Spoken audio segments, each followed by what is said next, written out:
Hello and welcome to the Polarity podcast, the show where an RTD fanboy and an RTD critic discuss the first Russell T Davies era of Doctor Who. Gav, it's interesting because we're on episode 2 now. We had our big pilot, we had our big launch show, and I think it's really important to figure ourselves out because we're pioneering a brand new format of podcast that's really never been done before. Yeah, to be fair. Two white guys talking about Doctor Who on the internet is so unique, and I think we're changing the game. We really are, and I think it's important to figure ourselves out. And thank you all for your response to the first episode. I was being sarcastic, by the way, for those of you who can't tell. No, we're being dead serious. Yeah, totally. We literally are the first. Literally.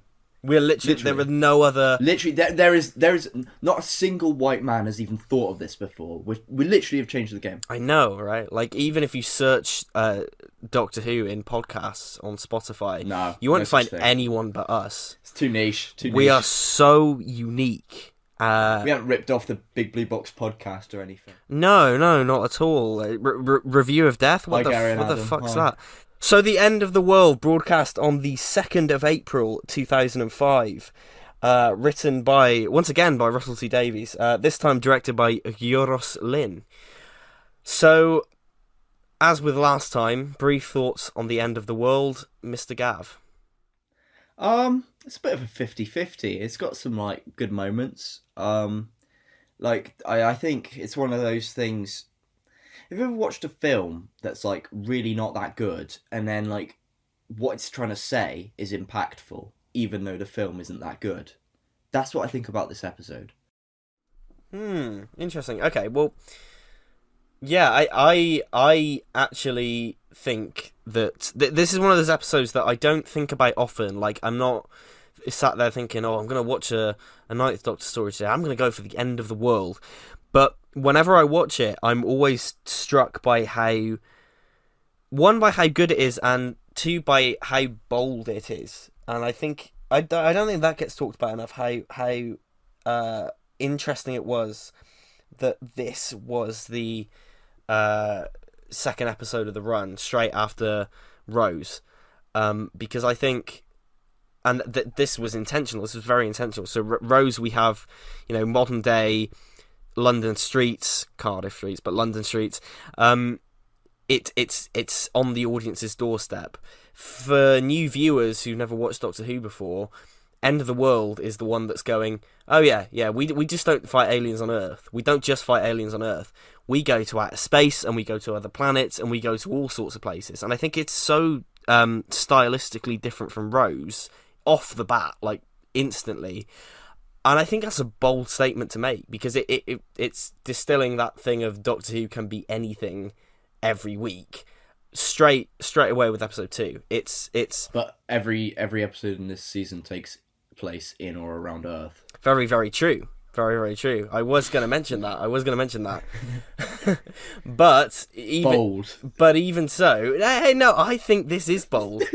I think this is really... No, the episode 2, I genuinely think is really bold, because, like I said, Doctor Who can be just anything, week after... I was watching bloody Deadly Assassin last night, that's... Now that's good Doctor Who. I mean, that's the perfect example. Episode 1 is just, this political thriller. Episode 2 is a murder mystery. And then episode 3, fuck me, that's this weird, trippy... battle within this virtual world of the Matrix. So that's just one story, and it proves that Doctor Who can be anything every week. And even this, has those murder mystery aspects to it, and the central mystery, and all the while we're introduced to a whole host of alien creatures. It's a real who's who, and not all of them look good, but I think it's just cool that they immediately up front have the confidence to go, yeah, we're just going to show you a bunch of monsters and aliens, and it's still doing that mission statement thing. I think the first 3 of the series are really pushing that mission statement. Really, we're still trying to convince people who don't know the show or who look upon the show badly, if that makes sense. Yeah, I suppose it's I get what they're trying to do. It's you're basically what you said, but Yeah, it's a funny one, I would say. It's a funny sort of one. I find it to be a bit janky. I think it's a bit wobbly. I think, you said Deadly Assassin. Now that's something that Russell could have taken notes from, because that's a proper classic. But I won't start talking about classic episodes because otherwise I'd be weeping that I'm doing this. But I think that this End of the World is like one of those episodes where it's like, I suppose you kind of have to do it, right? You kind of have to say his space. And exactly. It's kind of very explicit about it because it's just got tons of aliens. The whole theme of that episode is kind of Rose being like, "Oh my god, I'm doing this." Yeah. Holy shit. And as we established last time, Rose is the audience surrogate. And if like I said, the first episode was bringing the world of the Doctor to right outside our front door, this is the episode taking us out and showing us that the show can go anywhere. Do you know, I actually think when I was watching this, I don't know if this was just me, but I found 9 to be more of an audience surrogate, or at least more of a surrogate for me as a viewer, because something about Rose in this episode, I find her to be quite annoying, and she's a bit of an idiot throughout, whereas 9 is like going through some stuff, he's exploring a part of his life, he's doing quite, to be honest with you, for an alien, a very human thing. He's addressing a part of his life, he's going through something, he's quite performative throughout. And I think he's more of an audience surrogate than Rose is in this episode, that I know what you're saying is trying to be kind of trying to use Rose as the audience surrogate, but I actually think 9 fulfills that better. I don't agree about that 9 is more of the audience surrogate, because I think I guess it depends on what your reaction would be to seeing this completely new world, and because it isn't just not whatever she's doing, not that. Really? That. Really? Well, I mean, I get like the bit. Obviously, I'm not saying I just walk in and be like, yeah, I'm fine, but like, she's just, I don't know, she's just a bit of a twat, if I'm being honest. Like, she doesn't treat herself fairly. She's not like, oh my god, and then she like processes it. She's just like, she hears like, I don't know, she sees these aliens, she's looking around, and there is a good bit where Tainted Love starts playing, and the lyrics work really well with like what she's going through. Do you know what I mean? Yeah. Like, it that works particularly well. But that's like your one moment. But then throughout the rest of the episode, she's just, oh my god, she's so difficult, and just, I can't stand her in that. And for the most part, I find she does more of a, again, like a Nissa thing of kind of just being very kind of simple and plain. Not talking about Nissa on Big Finish, just within the TV series. And she's just kind of asking questions and, oh, Doctor, what's this? Oh, Doctor, what's that? And then she gets herself in big trouble because she gets locked in a room. And it's just, I don't know, something about her in this episode really, like, struck a wrong note with me. I will not hear any Nissa slander on this podcast. I will put Nissa slander on. I'm supposed to be the classic fan, but I will slander Nissa. I can stand Nissa. Oh, God. But it's interesting, though, because I think it's I mean, thinking about it, it's something that's just occurred to me now, actually. It's not just this is a different planet. It's actively showing Rose the end of the world, like the death of her planet. And they have that brilliant moment, which I think happens a few times throughout this era, like a similar kind of moment of Russell puts you in the headspace of the companion, thinking, isn't it weird that I'm looking at the planet I'm from dying? Like that point on Earth, I know we're millions of years in the future, but that point on Earth, I live there, and now it's all inflamed. Like I that whole kind of sense of reflection and contemplation. It happens again in The End of Time when Wilf looks at the Earth from space. He goes, I was there during World War II and stuff like that. It's just one of those things where the episode just slows down and lets you be in the headspace of the characters. And I think that works really well. And it's why I sort of disagree with like Rose just being what's this, what's that, because I mean the episode takes the time to put you in that moment with her. I find that it does, but there's kind of this thing for me where Rose kind of is just a void template for it. And in fact, I think Russell T Davies takes you so far deep into Rose's mind that apparently she gets amnesia, because at the beginning of the episode she sees the end of the world. She sees it in the pre-titles. She sees it exploding. And then at the end of the episode, she's moaning because apparently everyone's, missed it in this whole kerfuffle. Everyone's missed the end of the world. She's like, oh, I didn't even see it. I didn't even see it happen. Yes, you did. You saw it pre-titles. I don't know. So you're so far apparently into her psyche that she's literally, that's it. Her brain's farted by some sort of sci-fi twist, and she's forgotten. So I'm not like, I know you're saying like, yeah, she's, you're in her head, but something's gone like, so I find the moments when you're in her head, it's not really because it's Rose, and it's not really because it's her story. It's just because the character beat's been done that way.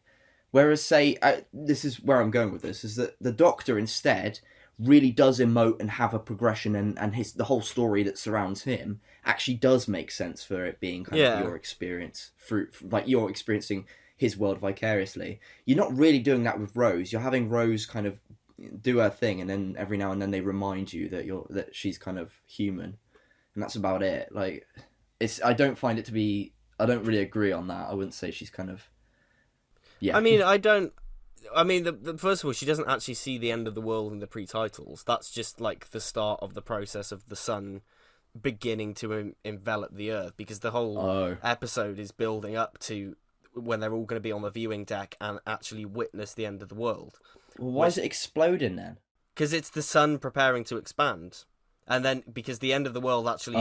Fair enough, then I'll stand corrected. Because the end of the world actually happens while all the action's going on, and that's why Rose says, oh, we missed it. So yeah. I was like, yeah, because I was really confused when I was watching it, because I thought at the beginning they'd seen the end of the world. No. And I was like, right, I thought, well, hang on, if they're going to witness it, maybe this is like some sort of like... Because last time I saw the episode was on broadcast, so I was thinking to myself when I was watching this, I was like, oh, I didn't realise the world had kind of ended at the beginning, or like, I didn't realise it was a sort of like pre-titles mise-en-scène, and then it would go back. And then it sort of gets to that point where they forget that they miss rather the world exploding. And I genuinely thought that Russell T Davies had forgotten halfway through that he'd already blown up the world. No. Because that makes more sense. That's how I was looking at it. Because that's why all the aliens are there. They're there to view the end of the world. Like it's a privilege. Yeah, but I thought kind of what happened was that at the beginning you're watching. They're all witnessing it kind of die, and then we're going back a bit to see the Doctor and Rose witnessing speaking to the aliens. You thought it was starting in media res? Yeah. Interesting. Oh, I said mise-en-scène, that's why. I meant in media res. I thought that bit, I thought they'd cut to an in media res moment. That's interesting. I didn't read it quite right then, because I thought that they structured it that way. I didn't realise that the sun expanding at the beginning wasn't the end of the world. And I thought what happened is somehow it had happened simultaneousing for them twice, and I was like, what? Oh, fair enough. I was really confused. Right, well, we'll move on to the Doctor then, because you mentioned him a few times already. I think... Yes. So, obviously, this is the first real mention and hint of the whole Time War stuff, and this is the first kind of insight we get into the Doctor's character now, because he spends most of the first episode... seeing him through Rose's eyes and not really getting to know him intimately like that. This one we find out we have that. It's not explicitly said yet, but we do have Jabe, who I think is great, who we'll come on to later, say he says that the planet was died. That's good grammar. Was died. The planet was destroyed in the Great War and all that, and we have that wonderful bit where Eccleston just sheds that single tear, and then he kind of moves on, which is the only time we actually see the Ninth Doctor cry. We see him get upset and we see him lose his rag, but it's the only time we see actual tears, which I think is interesting. And I think it's powerful. Like up front, like that's his reaction to the mention of the war. I think that sets a tone for like just putting for like how great this impact has been on him. But I also think this episode does a better job than Rose at actually showcasing just the character of the Doctor, even outside of that. Yeah, because not only I agree with that. Yeah. Because not only do we have that, we have those wonderful little moments of whimsy where he's dancing to Soft Cell, like you said before. And we've got him like being familiar with alien customs and the spitting and the I give you air from my lungs, all that. Yeah. Yeah. and taking down the villain in a very witty, fun, playful way. So Except it's very easy. it's very easy, but I mean, it's a very convenient end. it is. I don't, yeah, you know. I do agree with that. But I think we'll get onto that later. Like, we'll get onto that when we talk about kind of the enemy. But I think overall, for the Doctor, I think it's a great one for the Ninth Doctor, and I think it's showing you new sides to this version of the Doctor quite quickly in the series, which is good. Yeah. I feel the same way. I think honestly, the Doctor's the best part of this episode. I think he's quite good as he's a very interesting. It's got some new dimensions to it, some of which I like and some of which I don't like. So it's clearly like not only showcasing you who the Doctor is, but it's also telling you like who we want him to be as well. And there's quite a good bit. I mean, I think he's got some very clear kind of signs of some sort of mental health like issue. Yeah. Or some sort of at least some trauma. Obviously, I'm not qualified to diagnose him, rather. Diagnosed to qualify. Diagnosed to qualify. But, well, as we established last time, think... he's going back to his school to get his PhD. That's his arc this series. Yeah. So he'll be able to do it, but I can't. Yeah. But I think it's kind of supposed to be some sort of PTSD, you know, that sort of thing. I think it's quite obvious that he's quite depressed and things, and I think it's an interesting thing to kind of give him because this is what I mean. Maybe, I think he's very human. Survivor's guilt. Yeah, he's definitely got like complexes and things like that, and I think that makes him. I think they're showcased a lot in this, and I think he's, you know, and it's an interesting. I really like the fact in this episode that he's performing, so he's very much. It's the first episode I think that gives you really good evidence that the kind of the chipper, enthusiastic, sociable Doctor is an act. Yeah. And then when he's kind of away from it, the real Doctor is a very different thing, and I think that's really interesting. I mean, it happens a lot throughout this series where he'll be in a room by himself and his demeanor completely shifts, but it's very obvious here, and it's probably because he's in this kind of socialite kind of area. You know, there's all this like, you know, all these people that he's going to have to talk to. He has a great moment. I love the little exchange about jiggery pokery. It felt very Eighth Doctor to me. I don't know if I honed in specifically. I kind of very much got kind of Paul McGann on Big Finish sort of vibes from that. I completely agree. And it links him up quite nicely in terms of performance. Yes. No, I completely agree. And in terms of performance, I think Eccleston's fantastic in this. I mean, I don't think he ever gave a bad performance. But when he's good, you know, he's bloody good. And I think in this, he's just like I said earlier with that scene where he starts crying and everything, and that fan scene, Eccleston just sells that. Like the when he's stepping through the fans. In that big epic moment with the music, and he just takes the time to breathe, and he stepped through. Yeah. I think it's epic. I fucking love it. I've got problems with that, but maybe that's better to talk about the story and writing moment rather than him himself, because he performs well in it. Yeah. Like, but yeah, I mean, he does a good job in that scene. I'll give you that. Yeah, and I think it's interesting with him because again, it's not only a new side to the Doctor that we're seeing now that he's in this playground with loads of aliens, but it's also seeing how Eccleston plays two aliens as opposed to other kind of human actors, if you will, like actually how he plays the kind of normality of seeing aliens that is normal for the Doctor. Do you know what I mean? Yeah. That's the only way I can kind of articulate how he plays being familiar with their customs and stuff that I said before. No, yeah. So, villains wise, because it's the whole episode kind of sets you up on a it's almost like a murder mystery, and indeed they would tackle an Agatha Christie murder mystery a couple of series later, but it's like a murder mystery, and there's robot spiders, which I think are really cool, and then we get to the big reveal that the big mastermind behind it is Cassandra. What do you think? Oh, what a surprise! What do you think of Cassandra as a character, Lady Cassandra O'Brien? Well, I suppose it's quite like a split thing. I suppose the good bits about her, I think it's probably. I feel like we'd be remiss to not include the bit where she says I was a little boy. I think that's really nice in terms of I think it's positive, and I think it's even though she's the villain, I think it's really good that they included something like that, because obviously Yeah. this is the first time we've gone to the future, and it's nice that we're sort of putting kind of more kind of, especially back then when the episode broadcast, very good kind of equal rights ideas into people's heads. So I do want to put that positive before I kind of bash Cassandra, but that I thought was really good.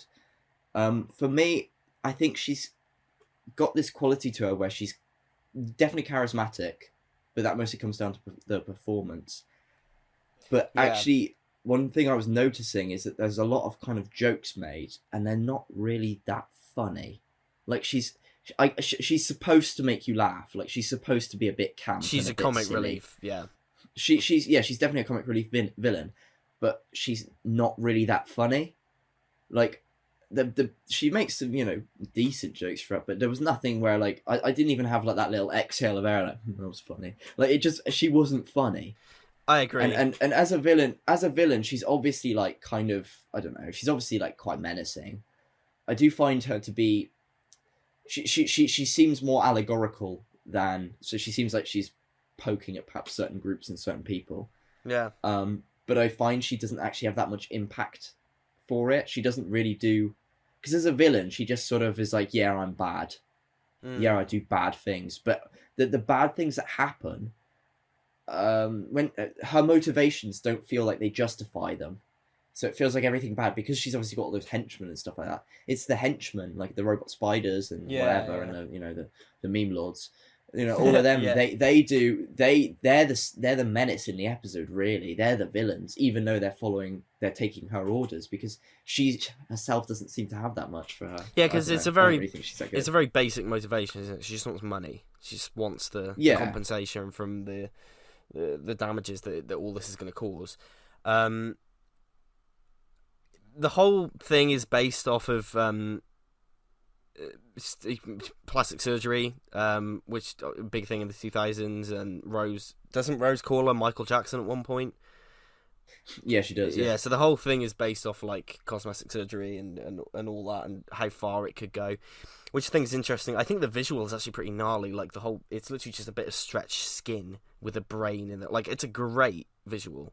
Yeah, it's a good idea, especially because with like the discourse around like being fat and stuff like that, what people thought back then, all this sort of, you're this and that, you should look like this. Yeah. So it's quite a good prod of people telling other people, oh, you should be thinner, Yeah. So it's a good joke. Sure, yeah. She's a bitchy trampoline, which I love. That's a surprising thing to say, by the way. Yeah. On television. There's a couple moments like that in this, but that's... I don't know if it was surprising at the time. I think if this was like the 80s or the 70s, maybe. But I don't think bitchy. Yeah, maybe... Like 2005. In relation to Doctor Who. In relation to Doctor Who, but even like Who. That's what I mean, pre-Watershed, like 2005. I'm not too... Yeah, it's not too bad, but I know what you mean. It wasn't bad at all. It was just like, it caught me by surprise. Oh, no, I know what you mean. It does take you off guard, especially when it's in Doctor Who. It's like when Clara, in a lot of the Moffat era, Clara uses arse all the time, and it's just like, oh, fuck, every time it happens, it's like, shit. It takes you out of it for a bit. When Jabe calls Rose a prostitute. Yeah, it's interesting. Going back to Cassandra, she's...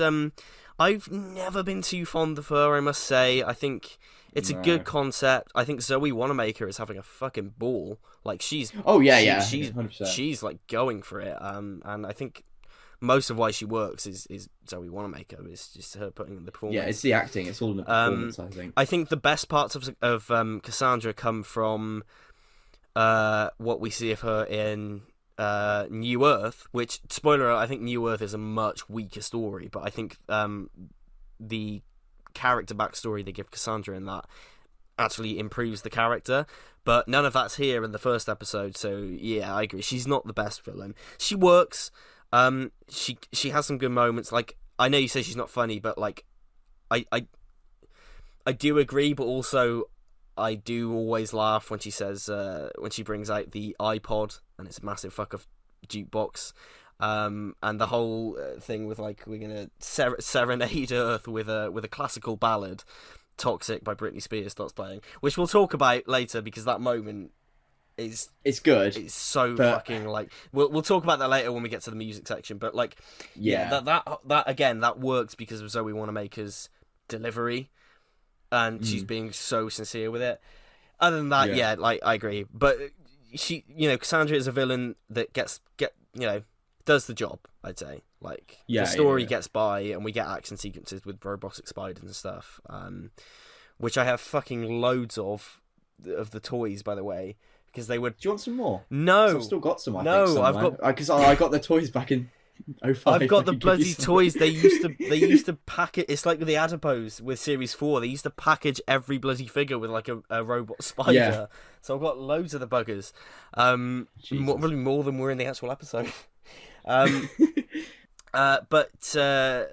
yeah. So talking more about the general the inhabitants of this space station, well, not inhabitants, but the people on the space station, the aliens. Then, what do you think of the general kind of lineup of monsters that we see here as this showcase for the aliens, both in terms of like design and character wise, just like generally?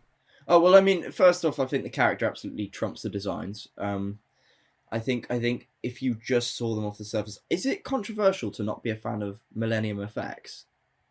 Maybe. Because I really don't like what they've done in especially like the first RTD era.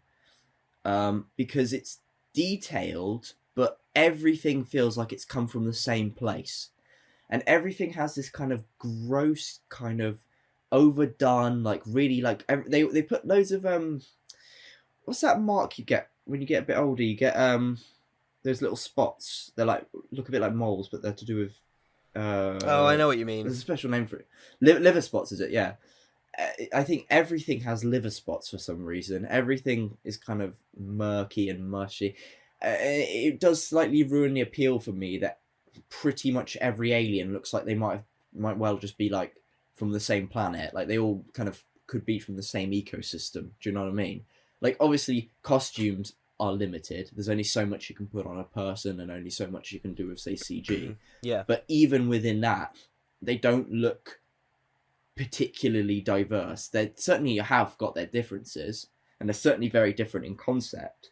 But I actually think the way especially to do with the way they texture those monster costumes, there's not that much between them because they've all got this sort of gnarly post-war aesthetic to them. So it really kind of bunches them up a lot more than they could be.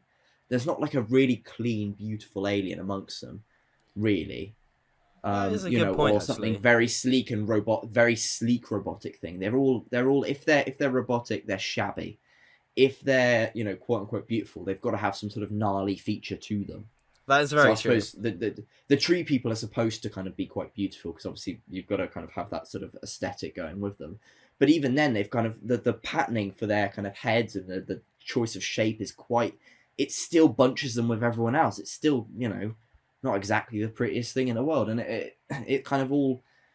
And they've gone for the same sort of colours as everyone else. They've got the same sort of bronze as everyone else.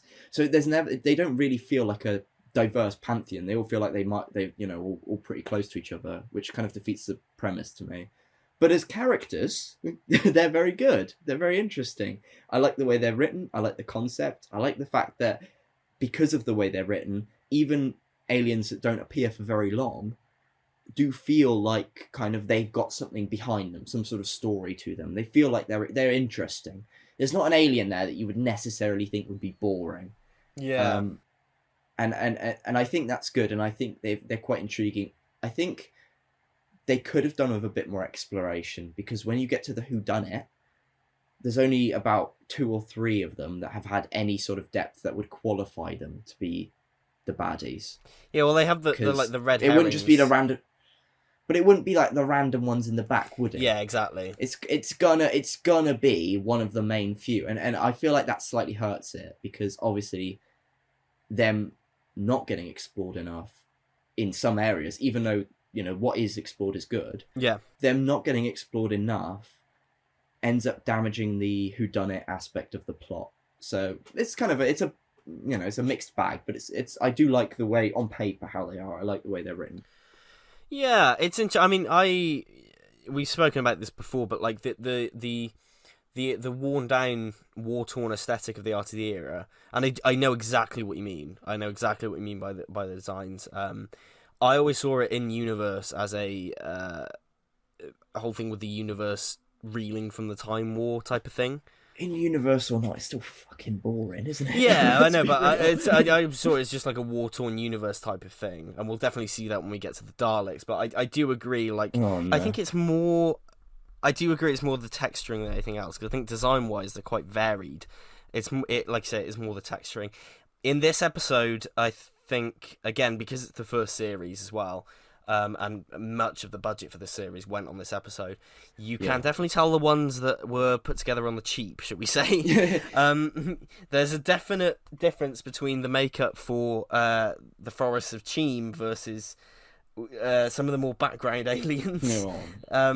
You can definitely see that. I think overall though, and as well, they're meant to be kind of like similar to the bloody delegates from Dalek's Master Plan and Mission to the Unknown. Who do look diverse. Who do look diverse, yeah. They look better. They're meant to be like these VIPs, aren't they? So I kind of understand why they don't kind of go for more. How do I say this? Go for more kind of go on. I was going to say, well, I guess you're not going to have like some sort of giant feral animal. I get that. Yeah. That's something like that. For example, they're all meant to be like of, like an upper class kind of stature. Yeah. Which is why Cassandra's on there because she's a celebrity and, and of course I always forget this is the first appearance of the Fates of Bo, which I mean, design for like 2 seconds. Yeah, but I mean, design or not. You like the design or not, that is a fucking great animatronic. That's such a great... It is. The way that thing is constructed, I mean, me and you both went to the Doctor Who experience quite a few times, and it's... granted, when we went, the thing was falling apart, and it looked like it was... It looked like it was having a stroke. It was ropes. Yeah, it looked like it was in middle of having a stroke, but even so, it was an impressive thing to witness, just the kind of... I know we said about the texturing earlier, but the texturing on it and just the way it's constructed and the mouth moving and everything, it's so cool. Like it's really well done, and you can see the effort that's gone into it. Also, first appearances. We'll bring it up here. Face of Bo, first appearance in the show of Jimmy V, who Jimmy V.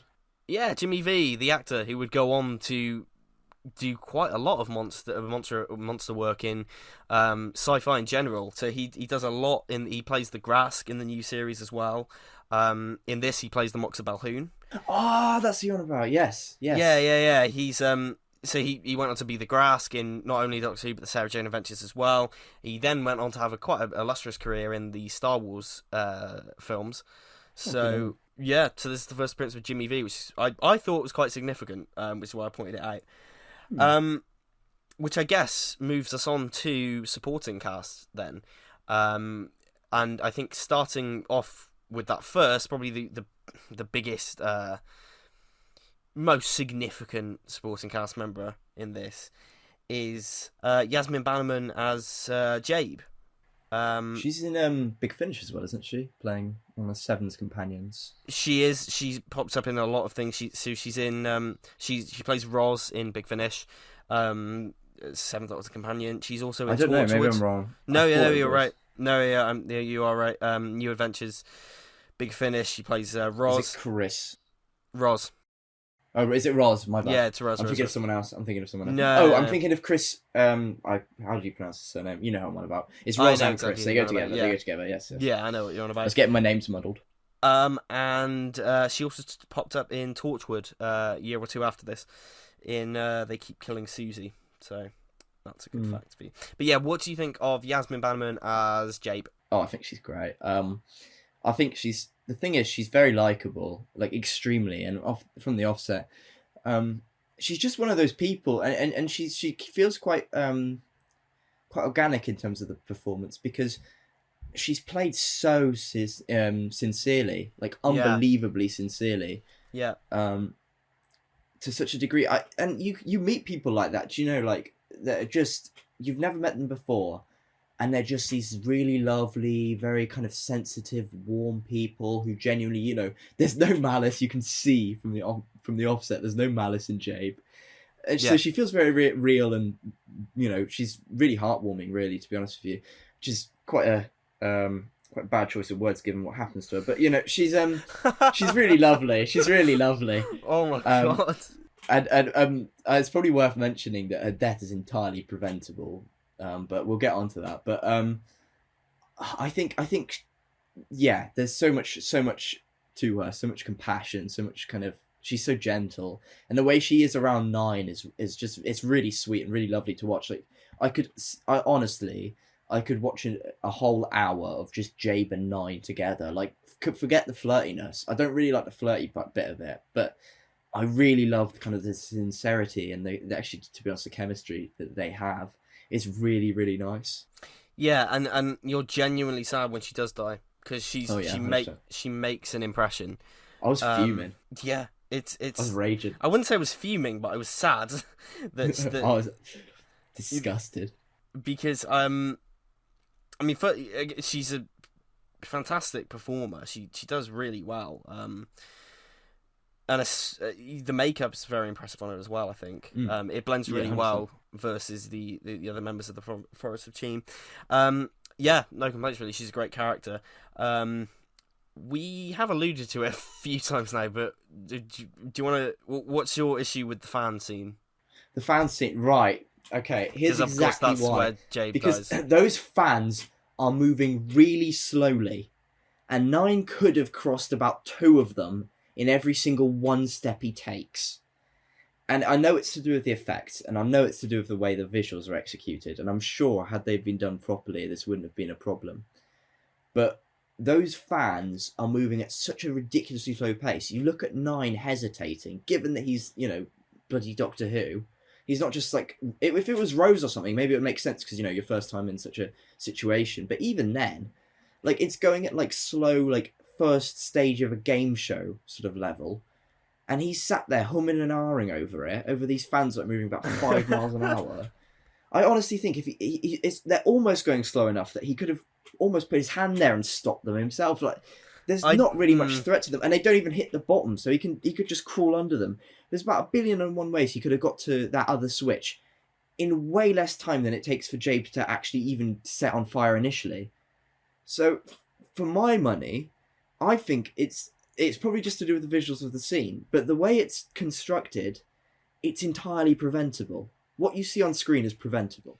I mean, I've got the clip up here, actually, just in the background where Look how slow those fan blades are going. I don't think they're going... I don't think you could walk through them, though.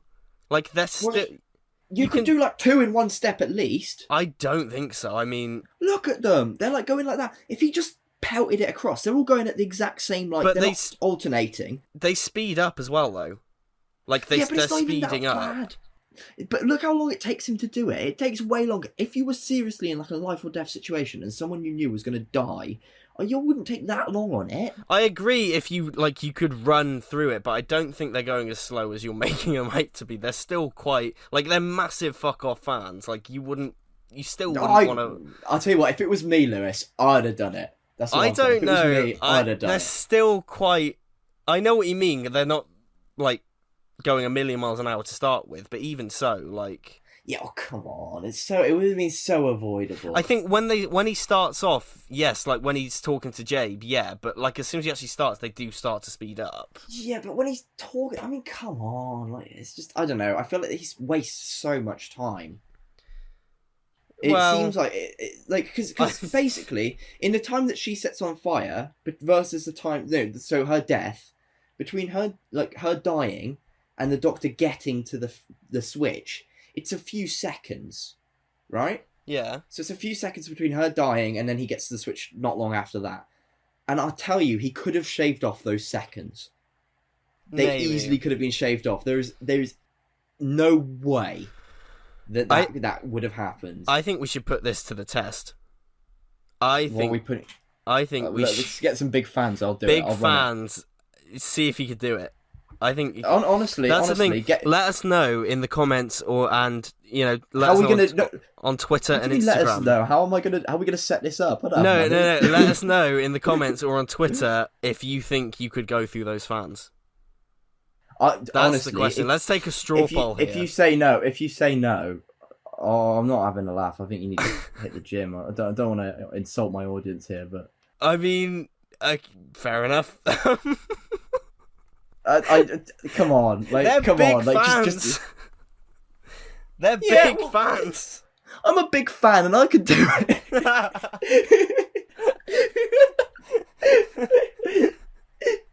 They're very big fans. No, all I'm saying is I could easily do that. Or at least put it this way: if I was in the exact same situation as the Doctor, and like he's obviously knows what he needs to do and stuff like that, he doesn't need like all that time to figure out or whatever because he's solved it, right? If I was in the same position as he was, I'd have done it. Okay. Jade would have been alive. That's all I'm saying about that, and I was vexed over that.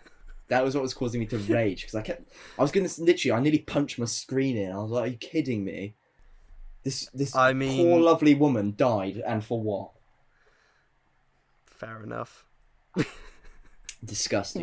Which I guess brings us on to the design and effects because you mentioned part of that might be tied to the way the visuals are presented with the big fans. Stupid fans. And it's not the audience. And it's important to say, fucking hell.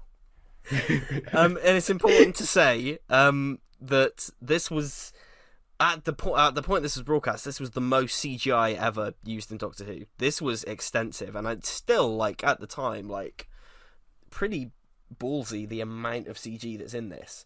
And just speaking from my perspective, I think it holds up better than Rose does. Not all of it looks brilliant, but I think the money shots, the shots that you want to look good, really look good. And I think it's 2005. I think it looks good. What say you? Yeah, they're okay. There's a weird quality to them in this episode, which I think. I would say I would agree with you on the whole. I would say on the whole they're better than in Rose, but there's one thing that Rose beats them on, and that's for some reason a lot of the CG in here is really fuzzy, like really, really noticeably blurry. So there's a lot of blur around everything. So I guess especially when there's masking going on, so there's a physical object and something CG has to be behind a physical object. Yeah, I know what you mean. Whatever's going on there is horrendous. Yeah. Because and it really takes me out of it personally.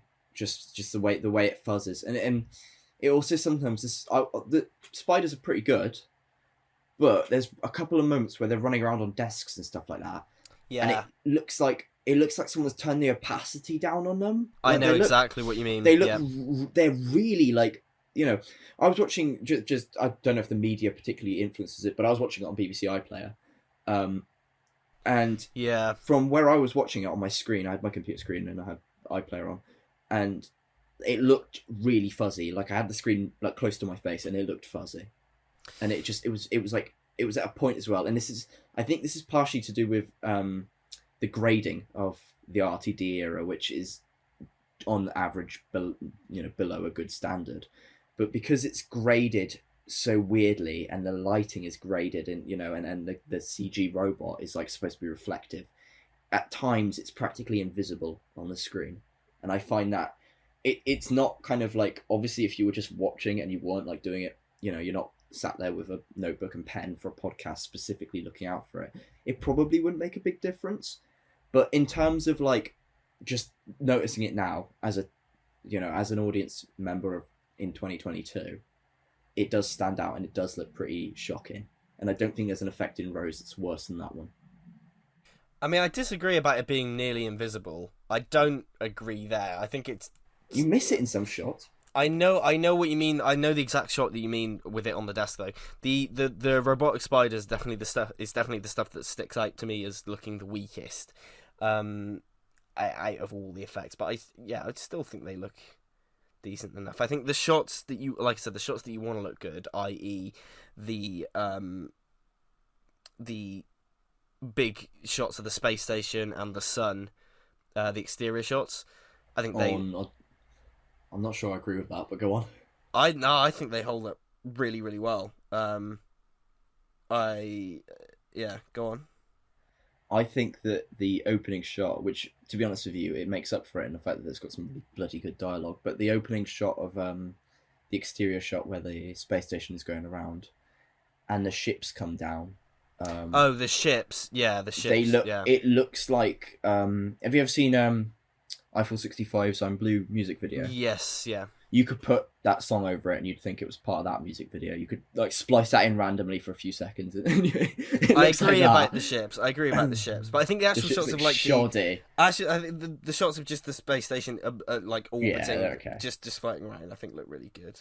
They're okay, yeah. They're all right. I know what you mean about the masking because there's a lot of people looking out at windows in this one, and not all of it looks brilliant. I know what you mean about the fuzziness as well because, I think the things that come to mind are the Daleks in Parting of the Ways.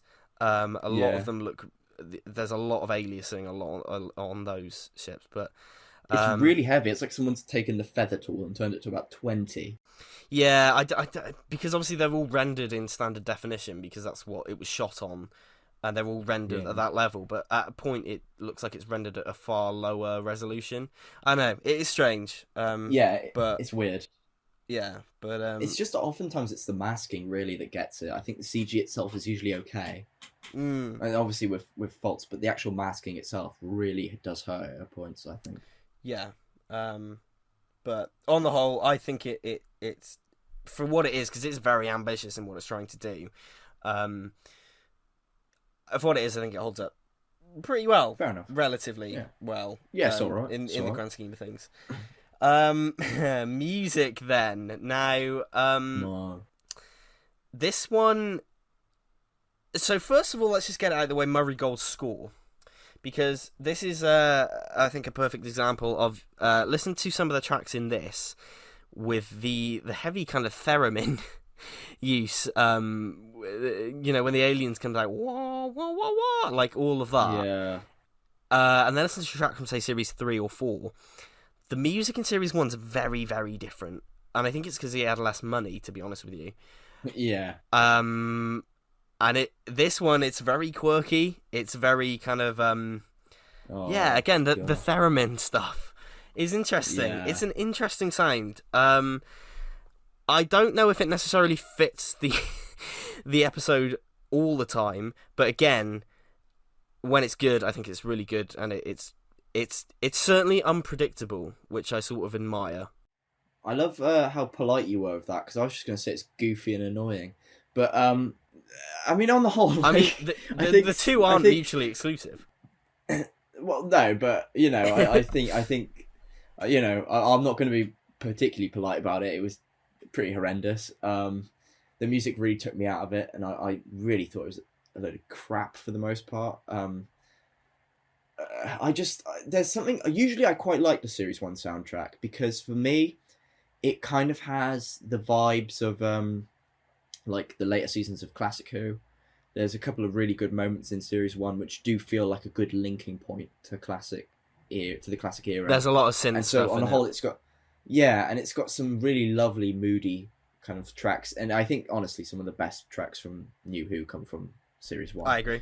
I don't think I'm not a fan of the rest of it, but Series 1 I think has its good moments in its soundtrack, but they are not to be found here, unless you count the Doctor's theme at the end, which I think is good. I used to find it really annoying as a kid.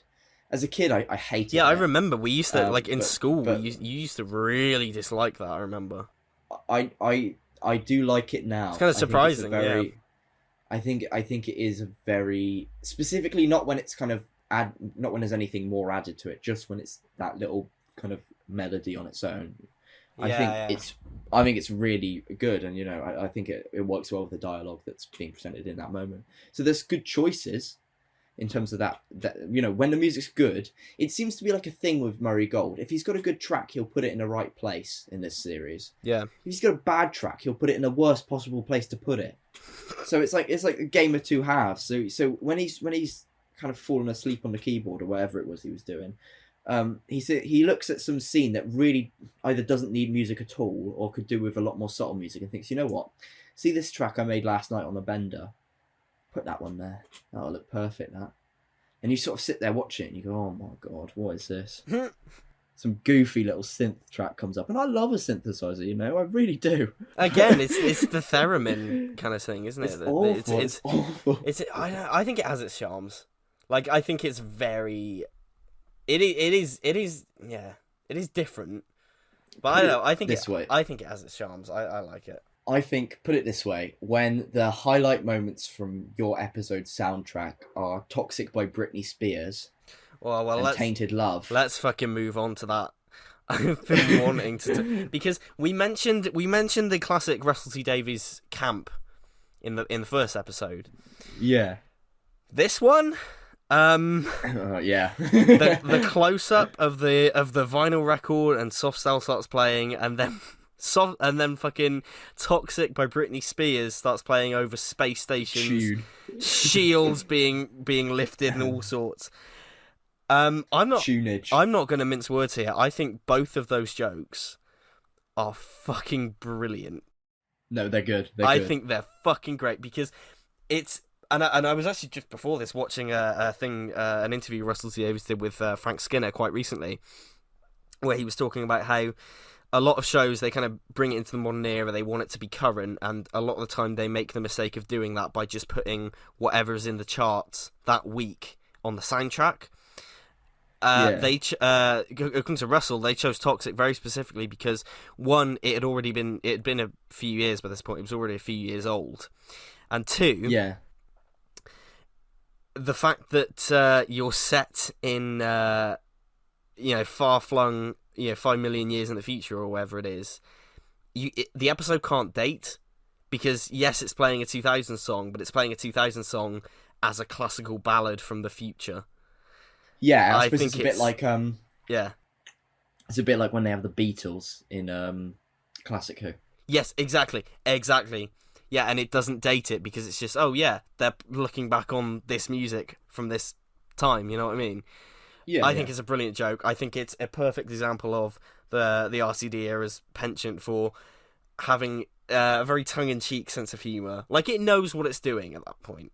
Like, that is a very deliberate winking to the audience. Yeah, we're being really camp here. Like, Toxic by Britney Spears. And also, it was done because Russell, the music video for Toxic does have laser beams and that's exactly why he chose it. Well, the laser beams. He said like the music video reminded him of Doctor Who. So when he was writing it, he just thought, oh, what song can I put here? Yes. Referring to my earlier comment, I'd have picked I'm Blue personally, because when I watched the music video for that, I thought of Doctor Who. But it would have worked, right? But it still would have worked because I honestly think it's a brilliant joke.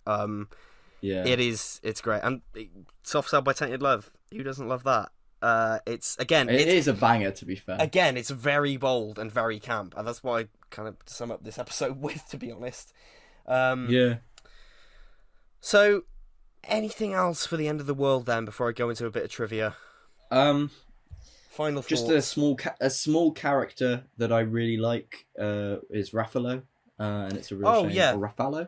It's a real shame when they die. That's quite that was quite sad. I had a lot of love for it. I wrote in my notes, I put Ruffalo and then I put a heart, and then when she died, I scribbled out the heart and put a broken heart and a sad face next to it. So that means it meant a lot to me.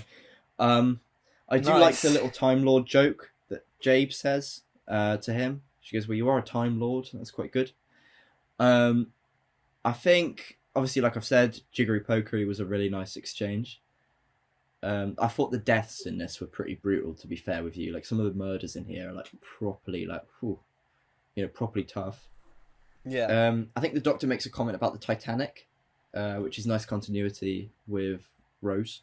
Yeah, where yeah, he's kind of mentioned to be on the Titanic. So that's quite nice, especially because it's not just continuity that kind of older fans would recognize. It literally comes from the previous episode, which is quite good. yeah. Um, I do think that with the Time War stuff, I've already heard too much. I think too much has been unveiled already. Really? By this point, I wouldn't have wanted to hear more than what I heard in Rose. I found listening to it, or watching that episode rather, I just thought, this has told me too much. So Oh, I'm wow. not a fan of. I think it gives away too much at this point. But we But still don't know the specifics. All we know that is Gallifrey was destroyed in the yeah, war, and the it's Doctor's got certainly survivor's not guilt. certainly not too bad. But I think the survivor's guilt bit's fine. But I think just I would have liked to know basically nothing. Like at the end, I do obviously I like the dialogue where the Doctor talks about his planet being gone or whatever. But I actually do think that bit at the end does kind of it gives away too much. And although I obviously really like what Jabe's saying, I'm just a bit like, well, I'd have rather had a bit less explanation, especially so soon. We're in Interesting. episode 2. So I'm not such a fan of that, but equally, I suppose it would have been a bit weird if we had like zero understanding. Yeah, yeah. The other thing I was going to say is actually like the whole dynamic between Jabe and the Doctor. It's probably unintentional because to be honest with you, I think a lot of this requires you to have seen future episodes. But if you could read it nowadays as allegory for the Time War, so rather than the Doctor having a romantic relationship or what seems to be kind of flirty with Jabe, if you try and watch that again as the Doctor and Gallifrey, it's interesting, especially with the bit where she burns at the end and he kind of has to make that decision and he goes back and looks at her ashes and stuff like that. That you could read it perhaps as a bit of a Time War thing. Yeah. I wrote something here about you can smell him, like the dialogue.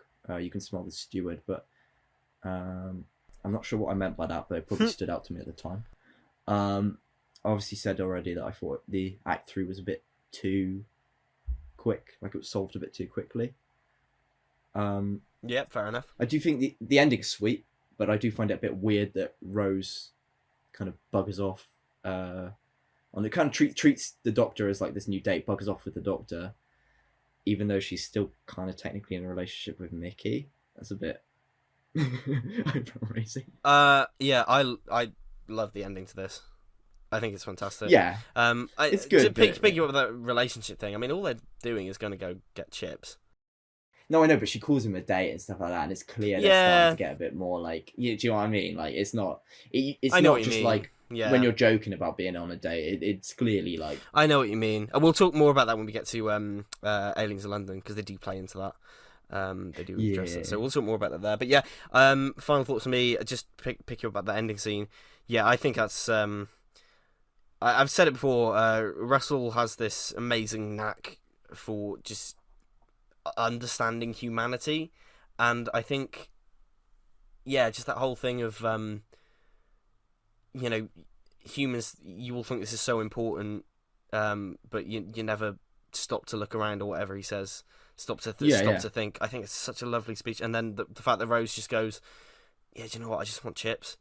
I think it's really natural and great. No, it is good. I love it. I really love it. I think it's great. And then it ends with just them walking off. And again, it's a big step in the Doctor's arc because, it's probably the first time he's just allowed himself to enjoy somebody else's company. Do you know, since the war, he's just allowing himself. Yeah, let's just get chips.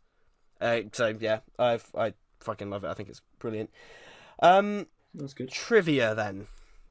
So you mentioned Ruffalo or Ruffalo. I can never remember how it's pronounced. I think it's I don't know. I don't remember. No. So the scene between Ruffalo and Rose was a late addition. The episode was underrunning, so it was a very late addition to the party, and I think it benefits the story. Like you say, it's really nice. Yeah, it's a really nice scene. So also on the subject of Ruffalo, the death scene.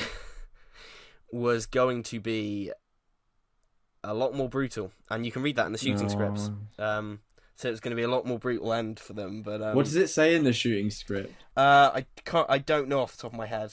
We'll have to look God. that up. Maybe I don't actually want to know. I do like her. I don't want to. I like them. I like Ruffalo.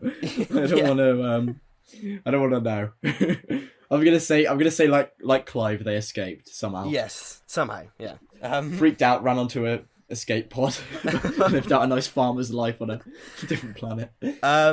Also, this is a first of many things in the Revive series. I mentioned bits earlier, but this is the first appearance of the Psychic Paper.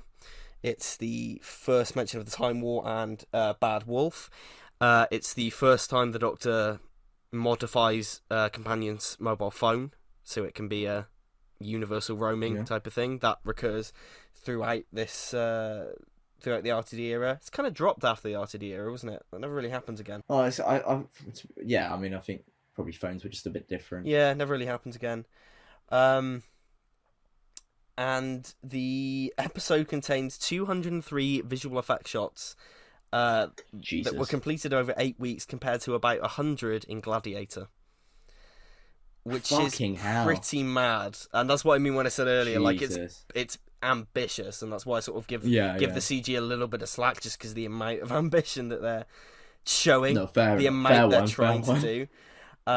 So that's pretty mad. And then also one final thing, a deleted scene would have shown the Doctors who have 9 strands of DNA instead of 1, which was going to be a reference to the 9 Doctors. 9 incarnations. Yeah. Well, he gets a new strand every time he regenerates. If you go by that deleted scene, I guess. But it's probably best that wasn't included, given that what's to come later about with the Timeless Children and the War Doctor and all that, because and it's also got what's it called? It's got biological implications. Biological implications, the half-human thing. It's best that it was deleted. Yeah. All right, so wrapping things up, what would you give The End of the World out of 10? Ooh, I've given it a 5. I don't know if that's too high, but yeah, I would say a 5. It's a mixed bag. I would say that's pretty in line with what you've been saying. You said it was a 50-50 at the start and 5 out of 10. Yeah. I'd say that's pretty reasonable. Yes, lines up. I'd say it's reasonable. I'm torn between a 7 and an 8.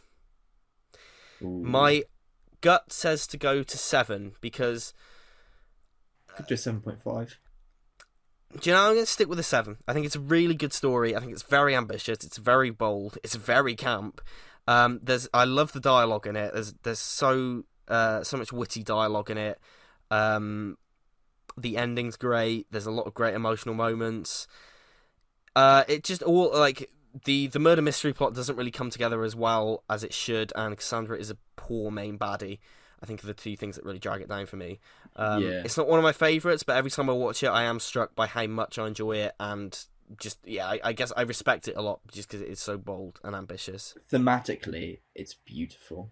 It's genuinely beautiful episode for themes. Oh yeah, definitely, and that's all really good. So yeah, I guess we're wrapping it up there.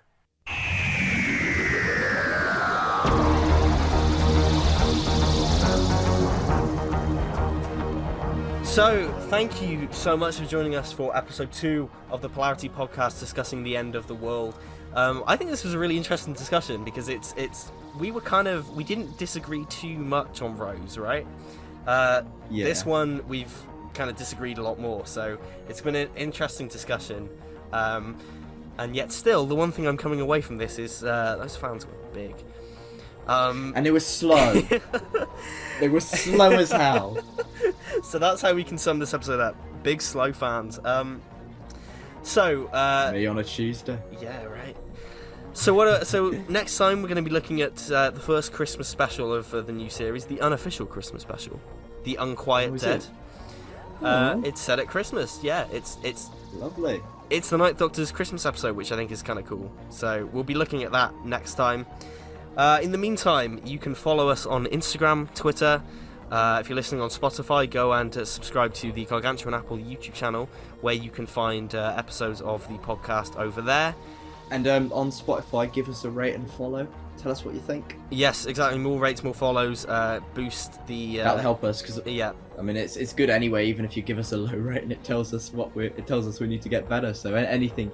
Yeah. Give us an honest opinion. Yes, feedback's always appreciated. We're still on episode 2. We're still a sort of fledgling podcast. We're always looking at what to improve.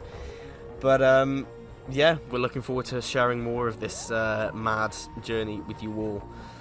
So I think if that's everything, I'll see you next time. Bye bye. Bye.